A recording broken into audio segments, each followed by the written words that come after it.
All right, welcome back to Bold Like a Leopard, where we confront uncomfortable facts. And we're going to talk today about this dust up about Dr. Robert Epstein. That's right, Robert Epstein, not Jeffrey Epstein, not Theo Epstein, the general manager of the Cubs, who is a behavioral psychologist from California. And he has proposed that the manipulation of search results by Google had a hand in affecting the votes of, I believe, up to 16 million people in the 2016 election.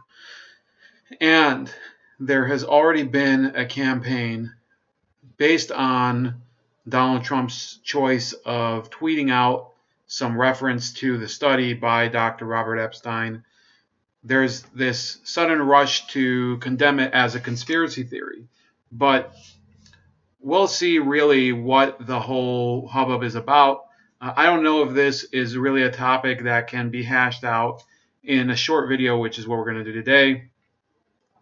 But I find it very worthy of discussion that Dr. Epstein, who is a very liberal person, and he actually features here on his Twitter feed photos of himself with Hillary Clinton. He was a pretty strong supporter of hers.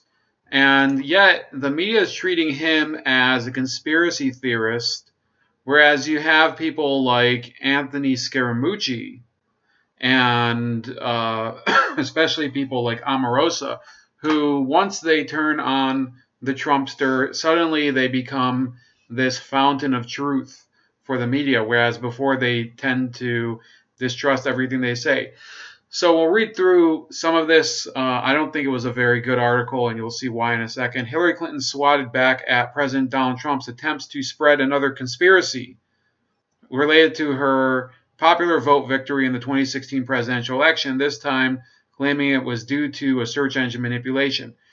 Really, from the first sentence, you can tell that this is not a professionally written article. I'm not going to call, I guess maybe I'm being a snob. My writing itself isn't perfect. I certainly find mistakes sometimes in my own writing, but you can't spread a conspiracy through a tweet. Okay, it's a conspiracy theory, or it's discussion of a conspiracy, or spreading a rumor. A conspiracy is a plot by two or more people to do something that is illicit. So then it quotes the tweet, "Wow, report this out. Google manipulated from 2.6 million to 16 million votes for Hillary Clinton in 2016 election," Trump wrote Monday on Twitter. "This was put out by a Clinton supporter, not a Trump supporter. Google should be sued. My victory was even bigger than thought." While Trump did not cite the source of his claim, it came minutes after a segment on Fox Business Network referred to congressional testimony in July from behavioral psychologist Robert Epstein. In testimony to the Senate Judiciary Committee, Epstein claimed that based on his research, biased search results generated by Google's search algorithm likely impacted undecided voters in a way that gave at least 2.6 million votes to Hillary Clinton. Epstein appears to have been citing a study based on a collection of tens of thousands of search engine results collected in the run-up to the 2016 election. The study analyzed a relatively small sample size, the results of 95 different voters, just 21 of whom he says were undecided. He based the results on a phenomenon he calls search engine manipulation effect. Google has denied Epstein's claims. Epstein also claimed in his congressional testimony that big tech, if left unchecked, could be able to shift as many as 15 million votes toward a particular candidate in the 2020 election. Trump appeared to have nudged that number higher in his tweet Monday. But Clinton, so again, this tweet only refers to what happened in the 2016 election. So her statement in this article is ridiculous because Trump is referring to what already happened. Trump is not even talking about what could happen in 2020. But Clinton, whose popular vote margin totaled just below 3 million votes, was having none of Trump's assertions. The debunked study you're referring to was based on 21 undecided voters. For context, that's about half the number of people associated with your campaign who have been indicted, she replied in a tweet. Clinton was likely referring to the 6 operatives with ties to Trump or his campaign who were swept up in former special counsel Robert Mueller's probe, which ended earlier this year. Since the 2016 election, the president has chafed at losing the popular vote to Clinton, repeatedly amplifying the baseless claim that millions of illegal ballots were cast for her. But Trump has also made tech giants like Google a frequent target, often claiming that tech companies censor conservative viewpoints to benefit Democrats. So, a few things that are ridiculous in this article.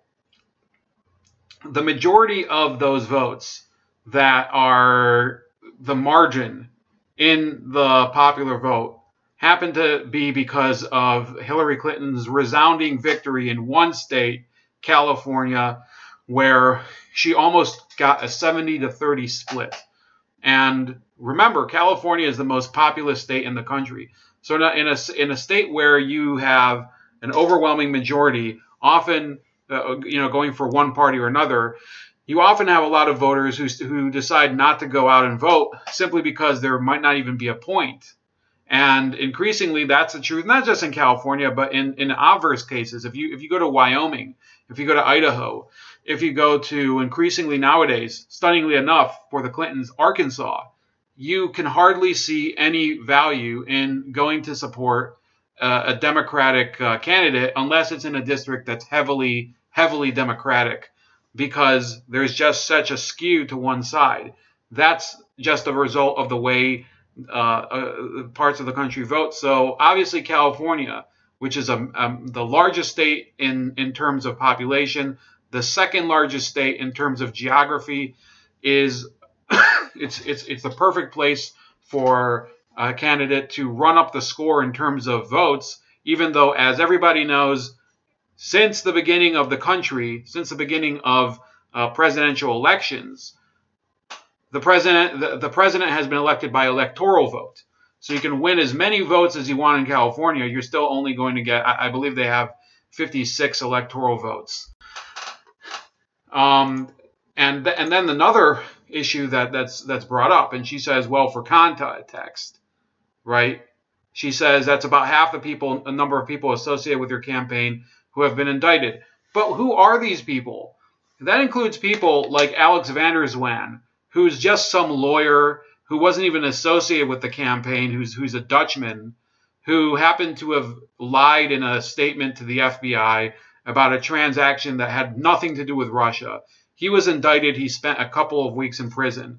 You have George Papadopoulos, who pled guilty also to lying to the FBI, even though, as the Mueller report itself showed, he had virtually no real reason to have been surveilled at all. And in fact, if you look at his story, it seems to be that the real issue over there was that you had multiple people from several Western intelligence agencies that were trying to entrap this individual specifically in some sort of shenanigans, just so they could wave around this allegation that he was spying on behalf of Russia, or that there was collusion or whatever. There was never any evidence. Never any evidence that there was collusion. And the person who received so far the worst penalty of all of them, of course, is Paul Manafort, who was indicted for crimes that were white-collar financial crimes, tax evasion, and the like, connected to activities that were his and his alone 10 years prior to his association with Donald Trump, and more connected to Ukrainian presidential candidates. So Hillary Clinton, instead of giving context, is muddling the whole issue, right? And instead of addressing what's going on with Epstein's claims, she's trying to make this more an issue of, well, you're only citing a study that's unproven. The article itself also claims that Epstein was citing a study. That's not true. He actually created the study. I watched his testimony, and his testimony is very long and fairly detailed. And you can see that he's not taking this lying down anymore. For instance, he said, Hillary is Hillary, if you examine my work carefully, you will find that it adheres to the very highest standards of scientific integrity. You will also conclude, I believe, that Google poses a serious threat to the free and fair election and to human autonomy. Okay, and he actually published this in Eon. Here's some of his testimony. Well, it's on C-SPAN. Hillary, I know you're in Google's pocket, but for the sake of our democracy, I urge you to listen to my recent congressional testimony and scan to the 58 essays and conference papers I list at the end of my written testimony. Hillary, if my work has been debunked, why was it included in a volume just published by Oxford U? Why have I been invited to speak about it at prestigious venues worldwide? Stanford U, Yale Law School, where both you and Bill went, even our Senate, where you served. About 96% of 2016 campaign donations from Google employees went to Hillary, and Alon Kriegel, Hillary's chief analytics officer, credits his 2012 tech team, informally supervised by Eric Schmidt, for half of Obama's win margin, nearly 2.5 million votes. A leaked email showed that in 2014, Google's Eric Schmidt offered to run Hillary's tech campaign. In 2015, Schmidt, in fact, funded The Groundwork, a highly secretive tech company, the sole purpose of which was to put Clinton into office.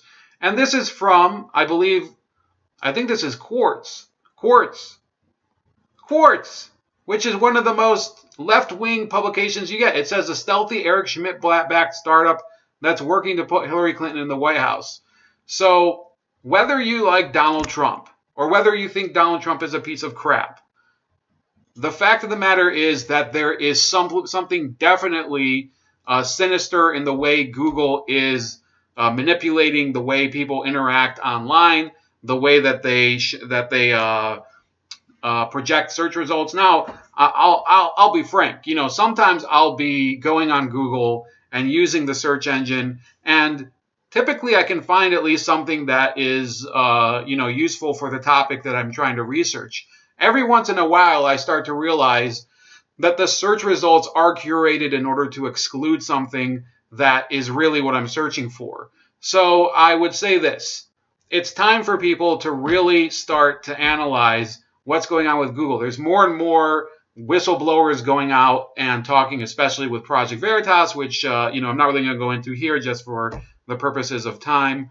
But really, how many times do people have to come out? People who were employed with Google, people who were shit-canned by Google, like James Damore, and admit to the public that what's going on with Google is not a healthy corporate culture, not for the people who work there, not for the customers who use it, and not for the countries where Google seems to be partnering with their governments in order and with powerful political parties in order to control what people are watching and seeing. So that's about it. Please like, share, and subscribe. Also subscribe to me on BitChute, Minds, and Donate. If you want on Subscribestar, all of those, you can find me with the username @ChefLeopard. And you can also find me on Gab @Starscream85. And we'll talk later.